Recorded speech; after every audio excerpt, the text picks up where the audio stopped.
Naku po mga kababayan, sumabog na nga itong si Senador Alan Peter Cayetano at tinawag na magaling daw whitewash itong si Lacson.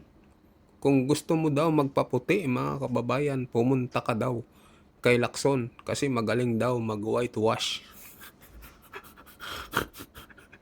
Nung nakaraan tinawag niya na hindi na daw tuta si Lacson.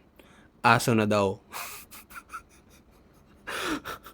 Matindi tong banat ni Cayetano mga kababayan. Ang lupit bumanat nito, no? Ng senador na to, talagang walang kinakatakutan.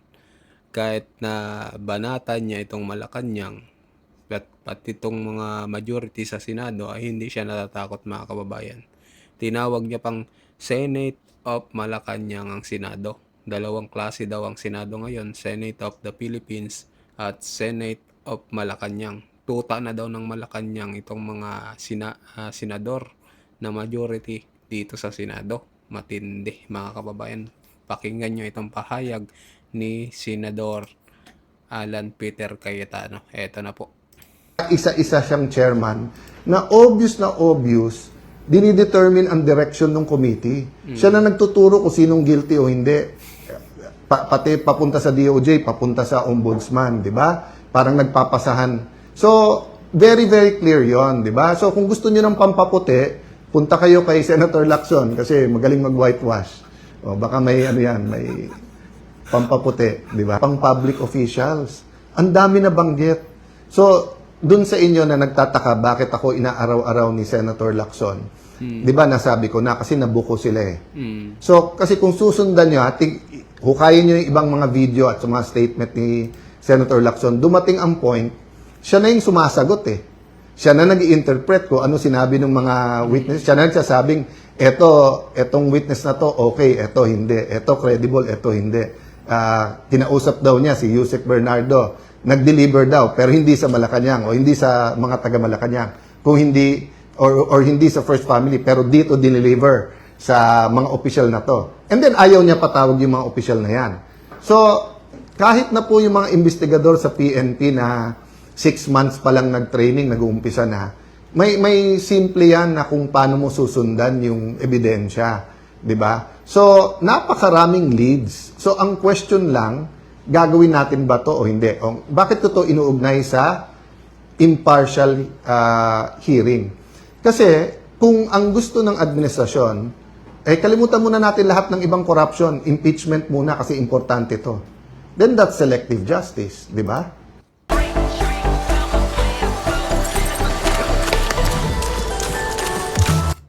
Then that's discriminating, meaning any other corruption okay na lang sa atin.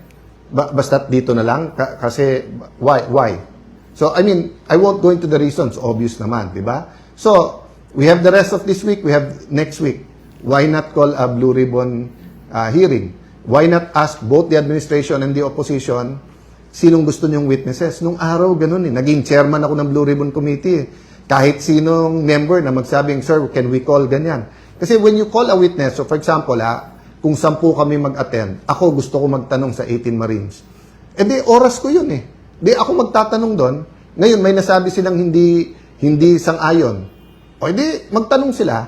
Kaya nagtataka nga ako kay Senator Erwin, ba't nagpo-comment pa about the 18? Sabi niya, mag-inhibit siya. At si Senator Pangilinan na dapat ang mag-hearing dyan. Kasi kung ang sasabihin po natin ay, sige, we're getting organized, okay, pero sasabihin nyo, oy, tapusin natin impeachment, wala mo ng Blue Ribbon hearing. Sandali lang. Napakalaki, mas malaki yung pinag-uusapan nating amounts eh. Di ba? Parang bundok versus... So, yung pag-uusapan sa impeachment, hindi ko mamaliitin yon. Pero kung ano man ang pag-uusapan natin sa corruption compared sa impeachment, it is at the very least as important. But in terms of volume of the money lost, napakalayo, 'di ba? So ang point ko po, kailangan nakakapag-multitask tayo, 'di ba? Kaya nga dinidistract eh. Kaya nga inaaraw-araw ko ni Senator Lacson, sasabihin niya, move on, tapos siya din ang hihirit. Ang daming i-explain ko 'yon yung sinasabi niyang hindi statesman. Ang i-explain ni Senator Lacson ito. Kasi ako 2007 naging chairman ako ng Blue Ribbon Committee. Before that, 3 terms akong congressman.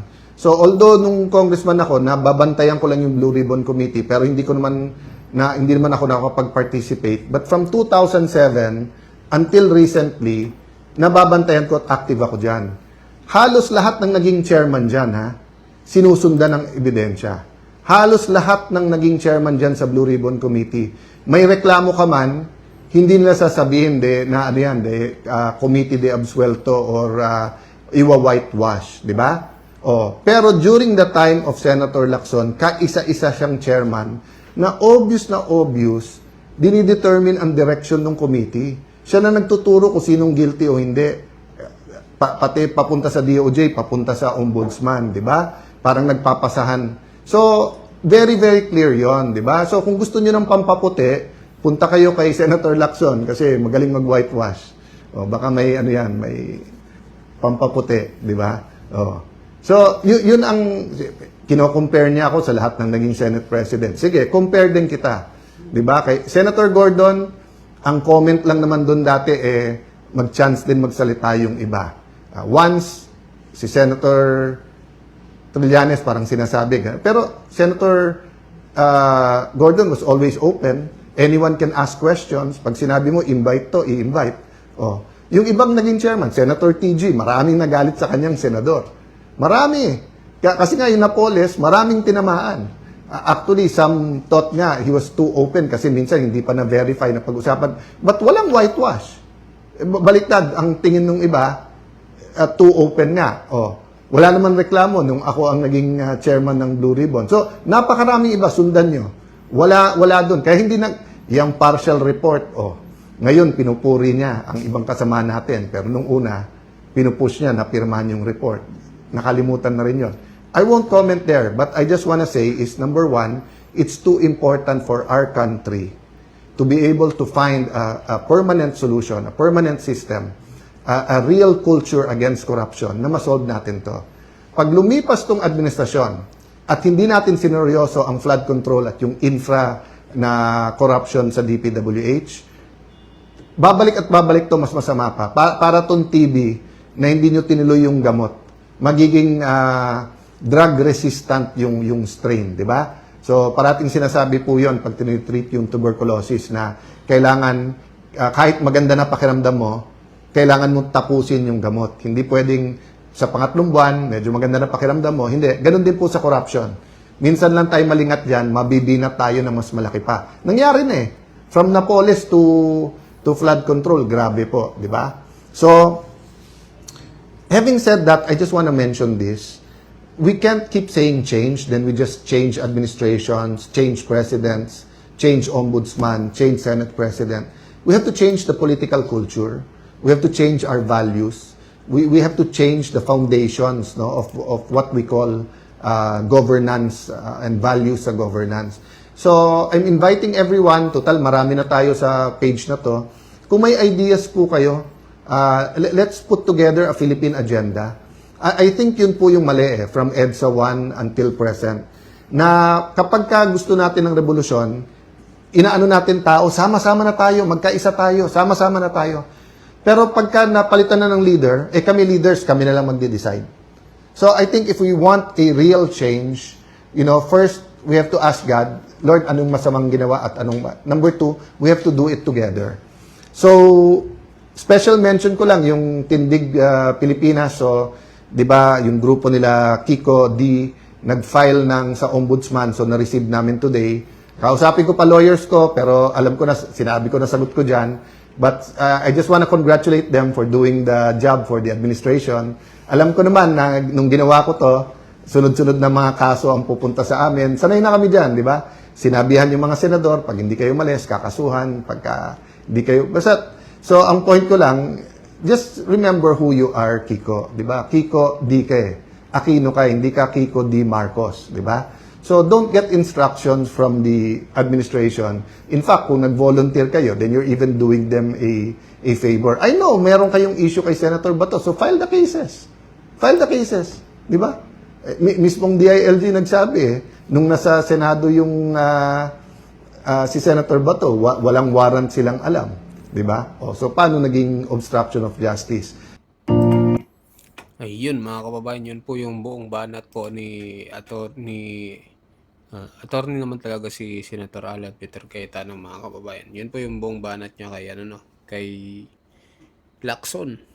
Tinawag niyang ano mga kababayan, tinawag niya na mahilig daw mag-whitewash at tsaka, sinabihan niya pa na ano mga kababayan 'no, na yung bang siya na yung nagmamando sa mga, ebidensya ano, sa mga witness na imbis pagsalitaan yung mga witness, ay masyadong obvious na daw si Lacson.